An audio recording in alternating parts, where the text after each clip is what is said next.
sini ada apa lagi nih? Oke, baik, terima kasih teman-teman semua. Pada hari ini sebenarnya ini mau follow up dari laporan yang pertama terdahulu gitu ya. Nah, pada intinya adalah memang kami meminta ada dua agenda. Pertama itu terkait dengan audiensi untuk memaparkan tentang apa-apa saja yang menjadi concern kami dalam proses persidangan, bahkan juga pada saat itu ada persidangan itu sendiri gitu ya. Nah, kami di situ kan menduga ada dugaan pelanggaran dari kode etik. Nah, itu menjadi hormon kami untuk bisa berorientasi gitu kan, untuk bisa setelah itu di follow up. Nah, kemudian agenda kedua itu terkait dengan pemeriksaan. Nah, pemeriksaan ini sebenarnya lebih kepada bagaimana fakta-fakta sih pada saat persidangan atau juga di luar persidangan yang berkaitan dengan dugaan pelanggaran kode etik. Jadi stressingnya di situ. Nah, sebenarnya kan ini sangat bersinggungan nanti ya, apakah itu terkait dengan kode etik dan juga terkait dengan dugaan pelanggaran terkait dengan hukum acaranya. Nah, jadi dua hal itu yang kami stressingkan. Nah, kami memang mendalilkan bahwa ada dugaan terkait dengan persoalan perlakuan yang tidak adil gitu ya kepada kami ya. Dari kuasa hukum dalam proses persidangan. Kemudian yang kedua dugaan dari ketidakprofesionalan dalam pemeriksaan persidangan, dan kemudian tentang dugaan kebijaksanaan sebenarnya. Nah, kemudian juga di situ nanti juga akan dikuatkan dengan Mbak Ami terkait dengan bagaimana sih sebenarnya hakim untuk memeriksa suatu perkara ketika itu ada perempuan di dalamnya. Itu terkait dengan Permen Nomor 3 Tahun 2017 terkait dengan pedoman pemeriksaan perkara perempuan yang berhadapan dengan hukum. Nah, terkait dengan substansinya mungkin kami belum jabarkan satu persatu gitu kan, karena ini terkait dengan apa yang akan kita dalilkan nanti gitu ya. Dan kemudian setelah itu mungkin ini juga sangat rahasia gitu kan, itu sangat dimohonkan untuk pemahaman dari teman-teman semua bahwa ini merupakan terkait dengan hak dapat orang juga sebenarnya gitu kan. Oleh sebab itu makanya kami mohon untuk tidak kami sampaikan satu persatu terkait dengan bentuk-bentuknya, walaupun secara substansi sebenarnya dulu waktu pada saat di pengadilan agama itu sudah disampaikan gitu kan. Nah, itu mungkin ya kira-kira dari saya. Mungkin setelah itu mungkin Mbak Ami bisa menyampaikan khususnya terkait dengan proses pemeriksaan yang memang harus berperspektif gender yang kemarin ke Komisi Nasional Perempuan itu kan terkait dengan permasalahan diskriminasi dan kemudian juga dugaan kekerasan terhadap perempuan ya. Nah, ini mungkin juga bisa dikuatkan juga terkait dengan itu. Nah, di sini akan terlihat inline ya bahwa di sini Komisi Judisial, Komnas Perempuan dan seterusnya. Itu kira-kira. Silakan Mbak. Iya, jadi teman-teman hari ini Paula dan tim kuasa hukum didampingi oleh saya, Bang Alfon dan Bang Edwin. Ada dua agenda.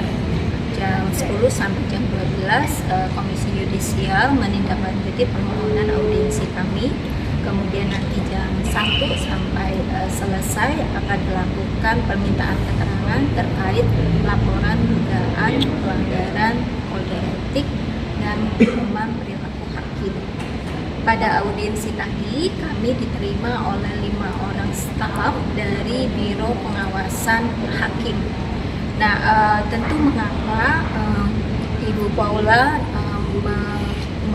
beraudiensi dan melapor ke Komisi Yudisial, karena kami mempercayai Komisi Yudisial yang memiliki mandat untuk menjaga martabat dan kehormatan hakim akan memberikan tanggapan terhadap upaya-upaya ya untuk dari kami untuk mengingatkan agar hakim, khususnya majelis hakim pemeriksa itu untuk diperiksa apakah melanggar dugaan kode etik dan pedoman perilaku hakim.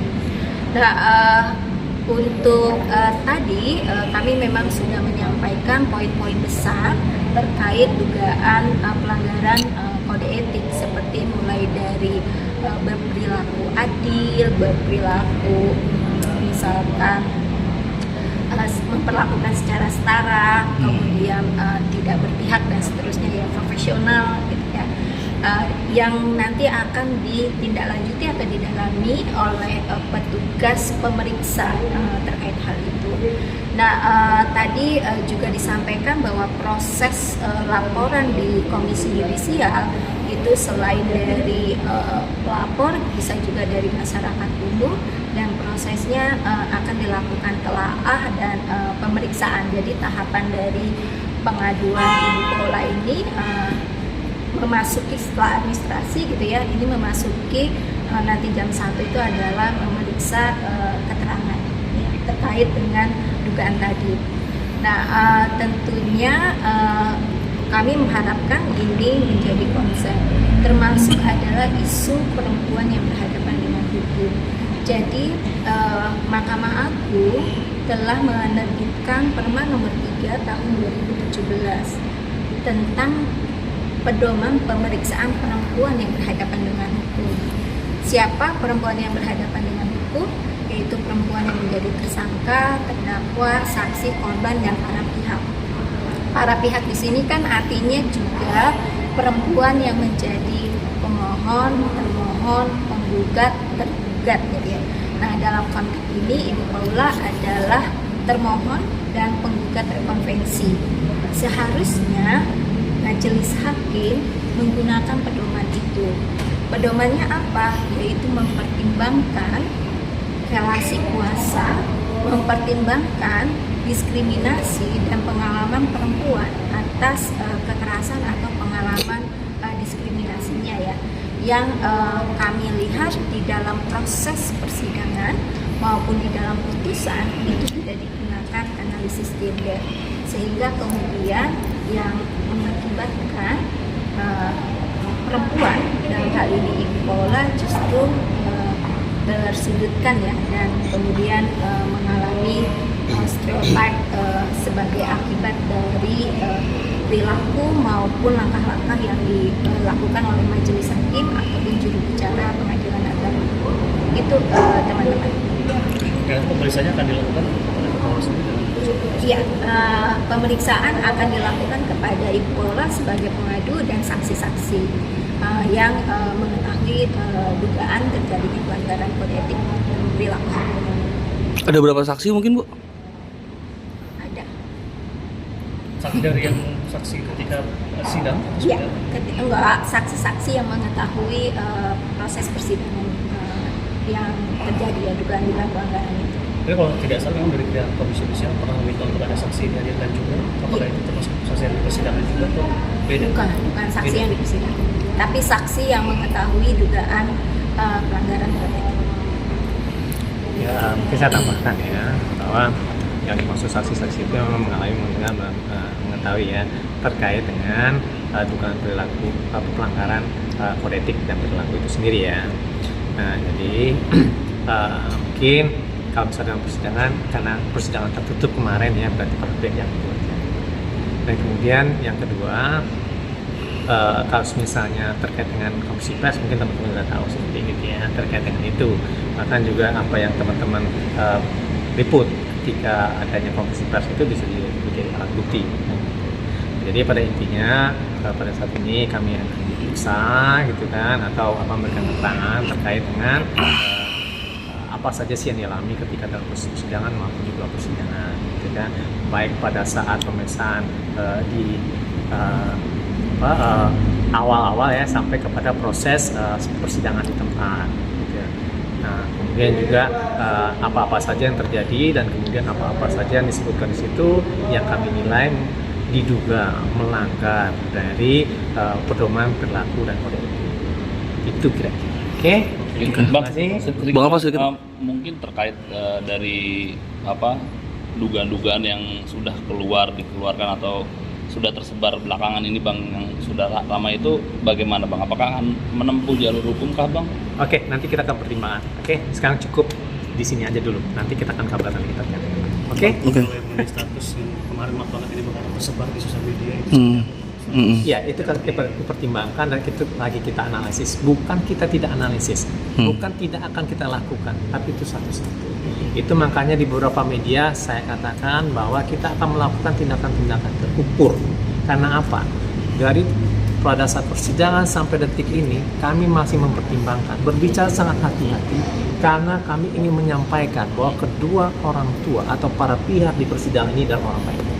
Itu aja sebenarnya. Untuk apa? Untuk kepentingan dari anak. Kalau semisalnya ada pihak-pihak yang mengatakan untuk kepentingan anak, tetapi melakukan perbuatan-perbuatan yang kontraproduktif untuk kepentingan anak, artinya itu bukan untuk kepentingan anak, tapi untuk kepentingan diri pribadi. Nah, itu makanya, mohon maaf, kami itu mengukur, berbicara juga sangat hati-hati sekali. Tujuannya apa? Untuk kepentingan anak. Anak-anak mereka itu membutuhkan tumbuh kembang yang baik, psikologi yang baik, begitu ya.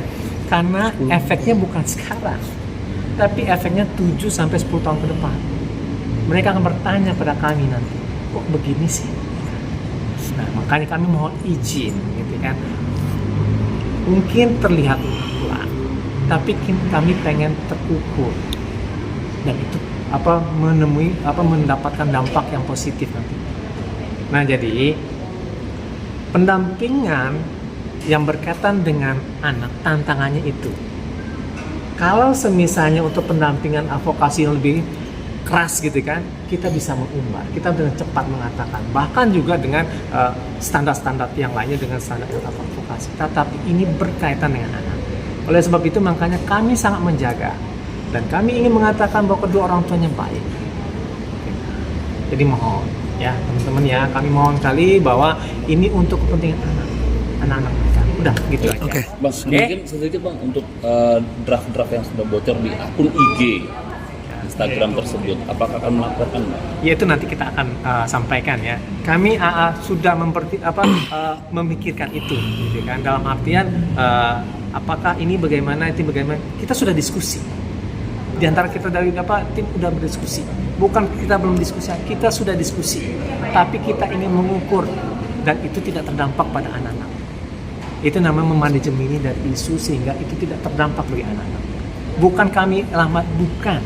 Kami mengukur untuk kepentingan anak. Karena anaklah yang paling terdampak pada saat ini. Ya. Itu kira-kira ya. Bang, untuk menegaskan bang, Ada tanggapan bang, untuk menegaskan sendiri berarti akan menempuh jalur hukum ke depan. Cukup ya. Gitu ya. Oke. Oke. Gitu ya. Oke.